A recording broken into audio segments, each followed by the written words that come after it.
and welcome to Budgeting with Intention. In today's video, we'll be going over the budget for the second pay period in May. Thank you for stopping by. If you're new, welcome. If you are returning, welcome back. Either way, it's so nice to have you here, and I'm very grateful that you stopped by today to keep me company while I go over this week's budget.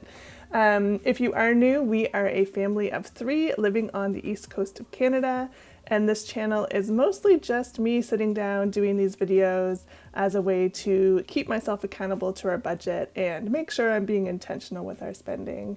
And with that said, let's jump right into this week's budget, or I should say this pay period's budget, because we've been doing bi-weekly budgets lately. So this is what we're looking at. We're doing the second half of the month here, so May 18th to the 31st, and my partner and I both get paid on the 18th, and then we also have a child benefit payment coming in on the 20th. So those will be accounted for in our budget, and then of course we've got all of our payments that have to come out. So just gonna get myself situated here, and as always I'll zoom you guys in so you can see better. And the first thing I'm going to do is just color coordinate so that I can tell which budget sheet goes with which half of the month.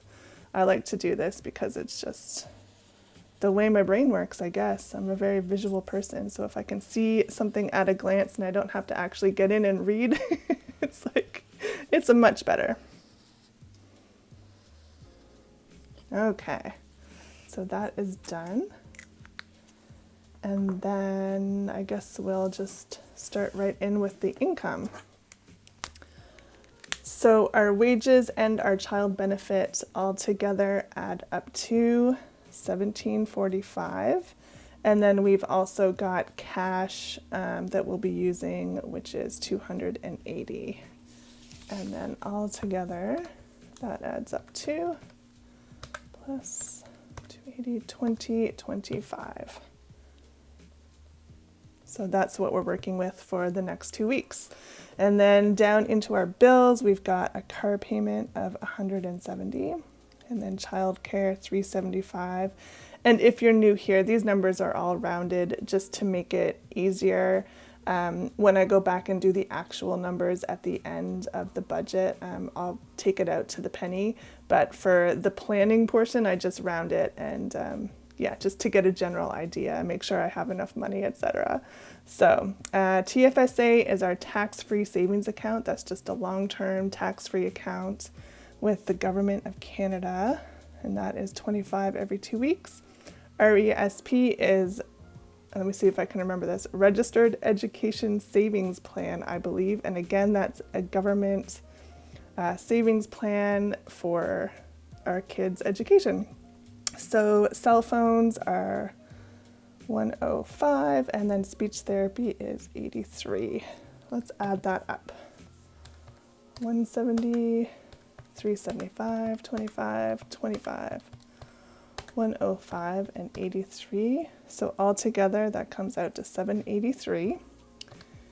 And yeah, that's right. Have to see what I have remaining here. So 2025 minus 783. We've got $1,242 left. And then jumping down into our debt repayment, we did our credit card payment in the last pay period here. And then this one, we've got our line of credit. So that's going to go down here. And we're going to pay $650 on that this month. So $650 gives us a remainder of $592. And then up into our spending section. So this is our spending money for the next 2 weeks. Groceries, we do $100 a week, so that would be $200 for the whole budget. And then gas, we usually do around $50. But our car is full at the moment, and I don't think we're doing much driving, so I'm actually going to drop it down to $80, just because.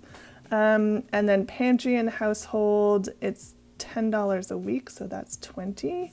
And then pocket money is $20 a week, which gives us 40, and then other, which is just anything that pops up, miscellaneous, etc. That is also going to be 20. And then in total, that gives us 200 plus 80 plus 20 plus 40 plus 20, $360. And we've got 232 left over. And let's see, so for sinking funds, we are going to put $60 into our car maintenance fund for the month. And then we have quite a bit left over here this month, so minus 60. Got 172 left over. Yeah, I think for this month, where we have a potential situation coming up over the summer where I'm not sure how much detail I want to give out on the internet, but basically one of us has a unionized job and there is a potential strike vote coming up. So if the union members decide to vote for a strike, then that will be one of us on strike for who knows how long. I'm not sure at this point what the likelihood of a strike is, or if it will come to that, because it's an essential worker position. So I'm not sure how that would work if that position, I'm really trying not to give away too much information here, if that position is even allowed to strike, if that makes sense, because it's considered essential, or at least during the so I am still processing it. This is a pretty new situation, and of course neither one of us has ever been on strike before. I don't even know anyone who's ever been on strike before, so I have no idea what to expect, but I do know that there is no pay during the strike if it happens, so we need to prepare for that, just in case. So I think where we do have a little bit of extra money to work with, we're going to start a new sinking fund, just in case. So I'm just going to call it that, the just in case. Yeah. It's adding a level of stress to my life that I really don't need right now, but that is what it is. So just in case, we have $172 left. I'm going to take 150 of that and put it in this fund just in case we need it. And that gives us $22 left. So that was 210. And then this 22 I'm just going to use as a buffer and roll it over into our next budget. So that is 22, and that should be 0. I'm just going to add this all up real quick just to make sure I didn't miss anything. So income-wise, we're working with 2025, which is perfect. And then minus our car payment and childcare, and then our 2 investments, and then cell phones and speech. 1242. Okay, so far so good. And then take away the line of credit, still on track. And then let's go to our spending here. So 200 minus 80 minus 20 minus 40 minus 20, so 232, perfect. Minus 60, 172 minus 150. $22 remaining, and then that turns into our buffer, which gives us a 0 balanced budget. So that is perfect. So that's it for the pen and paper portion. Now we can get into the cash. This cash here is going to be used for our spending money. Well, apart from gas that we use, we pay at the pump with our card, but the rest of the spending money will be cash. And let's jump right over to that right now. Okay, so what do we need here? We need our money jar and money for the week and wallet and our little sinking funds binder. And also, look what I found in our kitchen drawer the other day. $5 all rolled up in dimes. I have no idea why it was in there or how long it was there, but we're gonna thank the universe for giving us $5 free, and we'll add it to the money that we're working with this week. So first thing I'm going to do is empty out my wallet from last week. And we'll start with the coins. It feels like there's a lot in here, but you never know. Oops. Okay, so 2, 4, 6, 8, 10, 12. Wow, there is a lot in here. 14, 15, and a bit.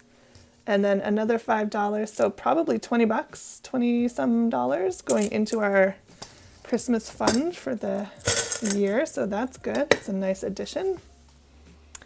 And then what are we doing next? We are taking out the bills. We had a very low spend week, luckily. So we have $40 in groceries that we didn't spend last week, and then everything else was spent. So normally what I would do is take any leftover money and put it into some sinking funds. But I think what we're going to do this week, just where we're not sure what's happening with this potential loss of work situation later in the summer, is we're going to start a little stockpile of cash just in case we need it. So I don't have an extra envelope, but I do have a Post-it note that I can use to designate what this money is for. And I'm just gonna say, just in case. And then clip this together, and I'm just gonna tuck it right in the front here. I do have extra envelopes in another binder, I just don't have them here, so I'll have that ready for next week, a whole envelope just in case. Okay, and then let's get this week's spending money all straightened out. So we've got $100 for groceries, 20, 40, 60, 80, 100, and then 20 for pocket money, 10 for pantry and household, and then 10 for other. And let's put the pantry and household over here.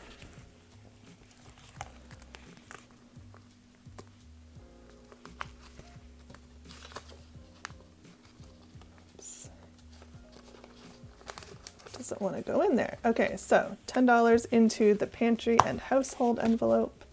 The rest goes in the wallet, so $100 for groceries.